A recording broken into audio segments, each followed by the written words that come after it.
tingnan nyo ito. Ito ay kung saan gisugba sa Bisaya, gini-grill in English. I don't know what's the Tagalog of that. Kasi maraming mga taong naghingi sa akin ng Tagalog na salita.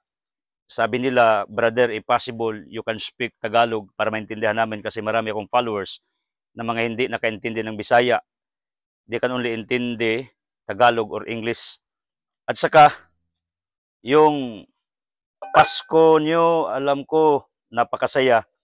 At ang dasal ko sa inyong lahat in the year 2025, yung mga kaldero nyo, pupunuin ng Panginoon ng biyaya, bigas, at saka ulam at pagkain. Ito ang ating dirty kitchen dito sa labas. Tingnan nyo. Malapit ito sa ating nursery. Simple lang nursery natin. Nasa lupa lang para hindi ka gagasta ng marami. Ganun naman talaga ang buhay, mga kapatid. Tipid-tipid para umasinso. Ito ay limon. Ito ay napakalaking coconut seedling. Mataba na. Puputulin natin yan balang araw para tuloy-tuloy ang pagtubo nito. At saka kita niyo ang dami ko ditong mga seedlings na coconuts. At dito sa taas, tingnan natin kung mayroon ng hinog na bayabas. Itong bayabas na to ay Bisaya. Ito. Wow, tingnan nyo. Ang daming bunga. Gusto ko kasing kumain ng Bisaya kasi ito ang ating kinagisnan talaga. Tingnan natin. Hilaw pa. Pero bayabas is good. Ito naman, yung marami kong mga seedlings na coconuts. Ito, Indian mangoes, ready for planting yan. Naghintay lang tayo ng tiyempo kasi lahat ng bagay naman dapat nakatimpo, nakatiming. Ito, avocado to. At saka, ito ay limonsito. Sabihin nyo, bakit to dikit? Kasi ang technology ko kasi, itong avocado tataas to. So yaan kung tataas yan. At itong limonsito, balang araw, tatanda ito. May mga limonsito talaga na daling mamatay, lalo na pag grafted. Kaya nga ako, ayaw ko ng grafted. Ito ay grafted to eh. Kaya nga, ito, inabangan ko muna ng avocado. So ito, nung nag-grass cutter si Tura, natamaan niya, magtanong ka, ano to? This is orange. Yung ano ba? Orange. Sinubukan ko dito, baka bubunga. Kasing principle naman natin, pag may tinanim ka, bubunga rin yan. Tingnan nyo, ang daming bunga dito, nakapayas. Diyan. Harvestin natin yan. Ito, takot ang manok na Bisaya dyan. Yan ay tanglad. May nagtanong sa akin kung makain bang peanut tree. Ang sagot ko, makain, di ba, Tors? Ilang beses lang nakakain ng peanut tree. Ang lasa ay talagang parang peanuts. Or mani. Malaki. Malaki siya. So, avocado, jackfruit, then, ito na naman, avocado, yan ay grenade or granada. Ito ay avocado, malapit na itong bubunga. Ano po ang sign na malapit ng bubunga ang prutas mo? Ito, tingnan nyo, ang dark ng kanyang dahon. Dark green. This is now making fruits or photosynthesis scientifically. Gumagawa na ito ng bunga. Pag ganito, green. Ito. Napaka-green. Ito ay $3. Bakit $3? Kasi 600 ang kilo dito sa Bohol. Tingnan nyo. To prove something, may bunga dyan sa ibaba.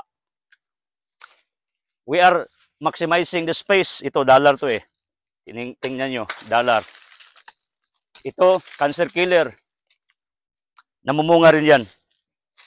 So, ang ating mga prutas dito ay mga fruit bearing trees. Ito, kinain na ng ano, ibon. What? Ano, Tors? So, hindi maklaro. Sagira.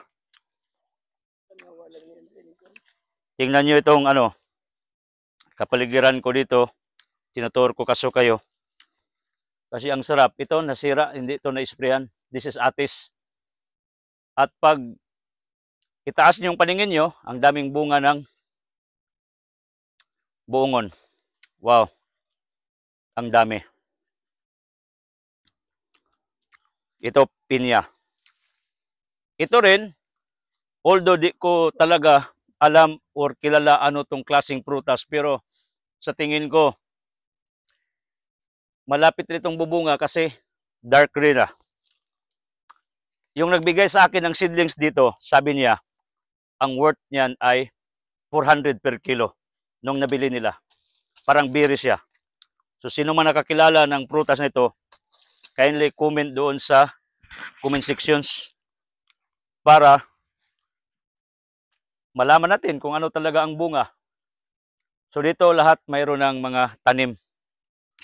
Ang daming tanim. Ang problema nga natin kasi ang laki ng lugar, ilan lang ang ating mga workers. Kaya dito, nalinis, doon sa iba, taas na rin yung mga damo.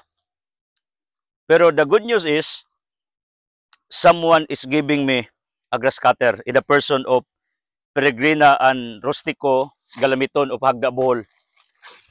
Mayroon silang grass cutter. So, dalawa ng ating units ngayon kasi bibigyan nila tayo ng bago. Yan ay isang blessing mula sa Panginoon. Sabi ko sa inyo, ito ay full of potassium, yung dahon ng tundan o saging. Kaya dapat ilagay yan doon sa ano, sa punuan. That's mulching. Mulching means maintaining the moisture of the plant. Kaya dapat lagyan nyo ng ano, mga damo. Sabi ng iba, wag daw kasi baka may ahas. Normal lang yan. Kahit sa libro, mayroon naman talaga. Mag-ingat ka lang. Tingnan nyo. Kita nyo? May malaking bunga. Pakita mo, Tors. Yung tundan. At saka dito, ang dami ditong dollars, yung mga kakao natin. Pakita ko sa inyo. Tingnan nyo ang kakao namin. Napakataba. Actually, mayroon pang kamuti dito. This is sweet potato. So doon sa taas, puno na yan ng tanim. Doon. Patungo doon sa Sibyo. Mayroon nga ditong gagamba eh. Subukan natin, Tors. Weak man yung ano. Ano bang Tagalog sa hutay? Baka mayroon itong gagamba. Anad tayo doon noon eh. Naghanap tayo ng gagamba. Kita nyo? Nakalinya yung mga tanim natin. Pag dito ka, Tors, papunta doon, yan. Straight yan, patungo doon sa ibabaw. Dito, may mga tanim dyan. Lahat. So, ganito. Tinuturo ko ulit kayo sa lugar ko kasi naghanap ako ng saging kasi yung pamilya ko pupunta rito. Magbanding isang araw with her sister at pamangkin. Kaya nga, check natin. Maraming bunga dito. Ang daming bunga. Wow, ito pwede na to. Pero mayroon tayong titingnan dito na saging para ating lusakon. Ano bang Tagalog sa lusak? Daming bunga ng sili to. Wow. Dito tayo. Lahat dito may tanim na.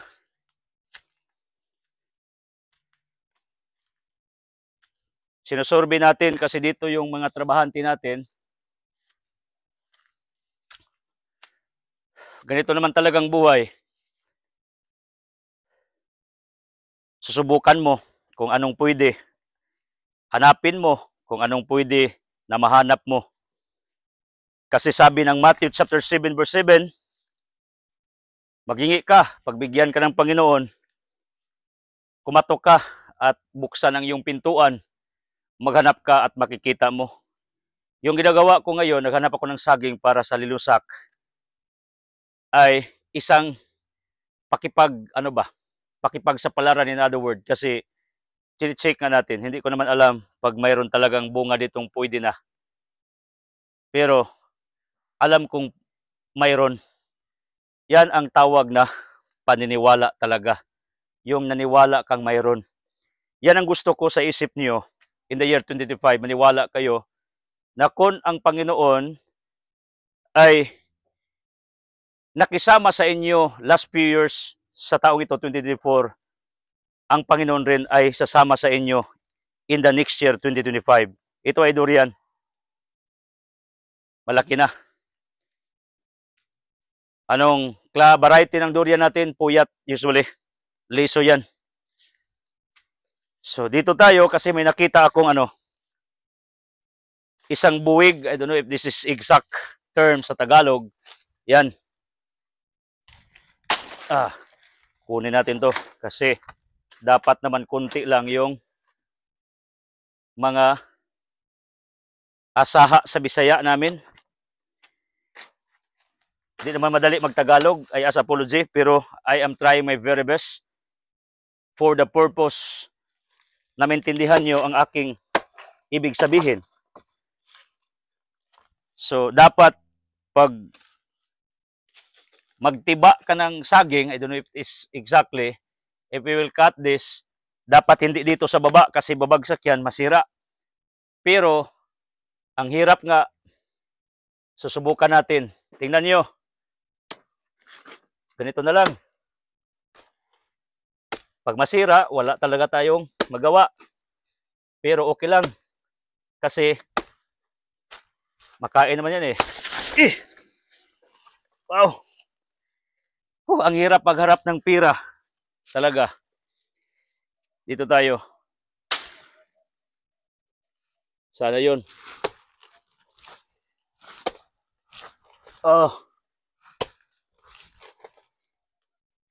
Huwag kang babagsak. Huwag mong hayaang babagsak yan nang bigla. Wow! Tama pala. Yan. Nakuha na natin yung saging. Reject na tong t-shirt na to. Kasi mansa to eh. Tira. So, may lubi dito. Wow. Tingnan nyo mga kabro, yung saging ko. Guwang na. Dito marami tong tanim.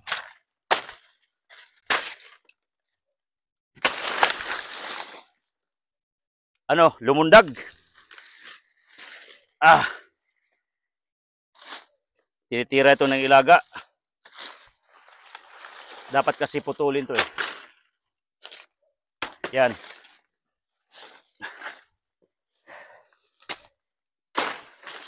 Pira na naman. Pero, hindi ko to ibibinta. Kasi maglinusak kami dito. Maganda na to, linusak. Masarap na nga yan eh.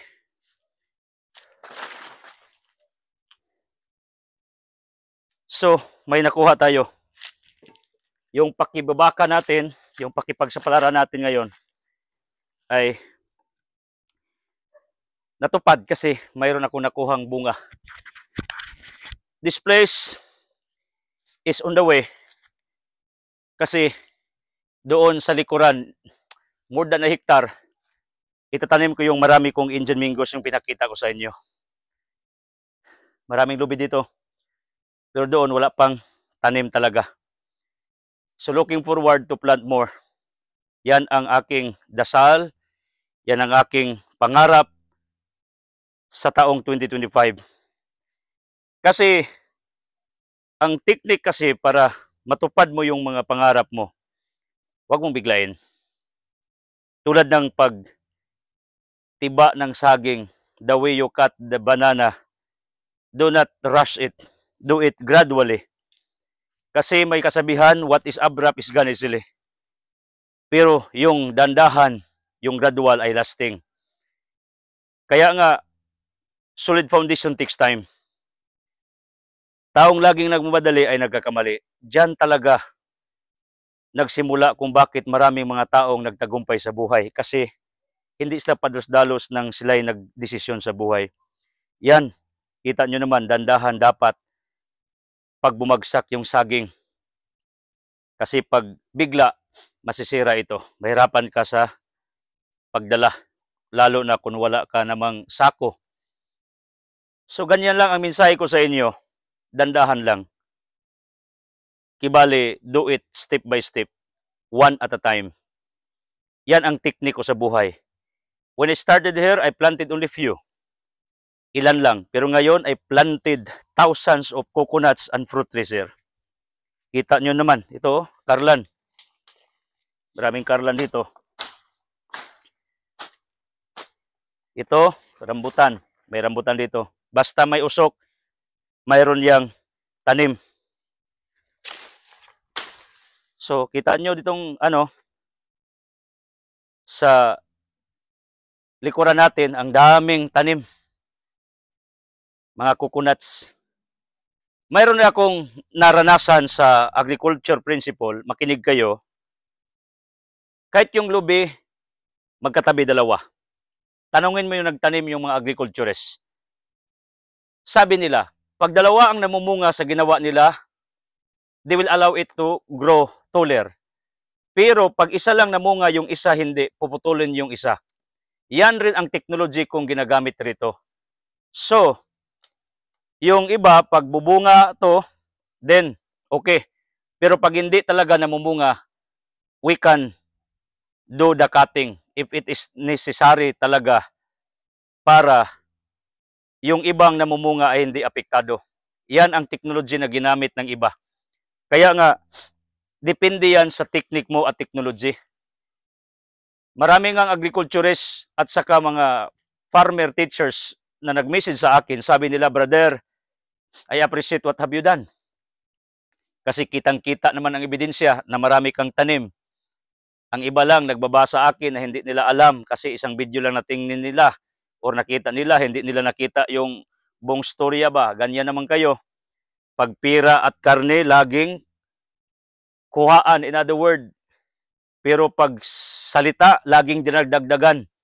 Yan ang katotohanan. You are only one-sided in making your statements. Pero hindi nakita yung malaki kong area na dandahan namang nililinis at saka yung mga patay nating mga tanim atin na ring nireplant, ating gipunaan ba in Bisaya. So ganyan lang ang buhay mga kapatid, mga kabro. Tuloy mo lang kung ano ang pangarap mo, pero wag mong biglain. Like the way I cut the banana, dandahan talaga. Kasi pag biglain mo lahat, mamatay ka sa stress. May tao nga, sinabihan siya, kung gaano ka kabilis tumakbo sa iyo yung lupa, tumakbo siya more than the speed of a horse. Tama, ang laki ng lupain niyang nakuha kasi ang lakas niyang tumakbo. Pero after all, namatay siya. So paano na ang damo kung patay ng kabayo? While the other one, dandahan lang ang kanyang pagtakbo. Ang naabot niya kasi may time limit, hindi kalakihan doon sa una, yung patay. Medyo kalahati lang pero buhay. Yan ang dapat i-consider mo sa iyong ginagawa araw-araw. Marami kang ngang naabot, nakuha, pero binigla mo lahat. Bagsak yung health mo at nasisira ang buhay mo. Pero ang pinaka-the best sa lahat, yung dandahan ka talaga. In relationship, dapat dasalan mo kung tama ba to, yung taong tatanggapin mo sa buhay mo, kasama mo habang buhay, or else in business, tama ba ito sa'yo? Kasi marami namang nag-business na walang ideya, walang alam. No wonder they are failures along the way. They are entering into a job na hindi naman talaga nila gusto, pero walang choice for survival purposes. Kaya nga, pinasok nila, bigla-bigla, hindi naman nag-prosper. Alam niyo, lahat ng pinasukan ko sa buhay, lahat ay nag-prosper. Name it, yung evangelization ko, I started only one radio station way back 2008, 15 years ago. I am now preaching to different radio stations, to different TV stations. I am also writing newspapers. Nang pinasukan ko tong negosyo to, God also is working miraculously. Kasi liit lang to noon yung mga tanim ko, kunti lang. Pero ngayon, I have thousands here. Yung lupa ko, nabili ko ilang square meters ngayon, 5 hectares more. Because God is God of expansion. God is God of increase technically. Gusto siya ng tubo, Matthew 25:7, sabi niya doon sa tao na binigyan ng 1,000, nilibing sa lupa, hindi tulad yung 10,000, 5,000 na pinatubo, hindi yung bulkang pinatubo, pinatubo yung pira, because God is God of increase, like the seed of the mustasa, it grows bigger like acacia. It's like libadura or yung harina, tumutubo dahil sa suka or tuba or yes. Alam ko yan kasi yung mother ko, ma'am nga, mamingkahay. Alam ko what's the process of that labadura. Yung bigas na ginigiling at saka pinatubo by putting tuba na fresh or yes. Yan, because God is God of increase. Yan ang nangyari sa akin. What I do, God is working. What I touch, God touches. When I ventured on internet right now, like this, I am doing this content. Alam niyo, from 2,300 now, running 21,000 na. After 2 months natin na ginawa itong ating contents. At saka, ang dami nang nagsunod sa aking mga contents. Mga turo ko araw-araw, thousands na, lalo na yung 1 hour ko na preaching. Kasi, alam niyo, dandahan ko itong ginagawa. Hindi bigla-bigla. Yung pag-rehab ko nga dito, dandahan. Until now, Altam is not yet fully recovered from the typhoon audit and from the pandemic. When I built this 8 years ago. Ang hirap, pawis at dugo, dandahan lang. Wala namang magic sa buhay. Yung nakita nyong successful, hindi nyo nakita yung mga luhat sakripisyo nila. Nakita nyo success lang.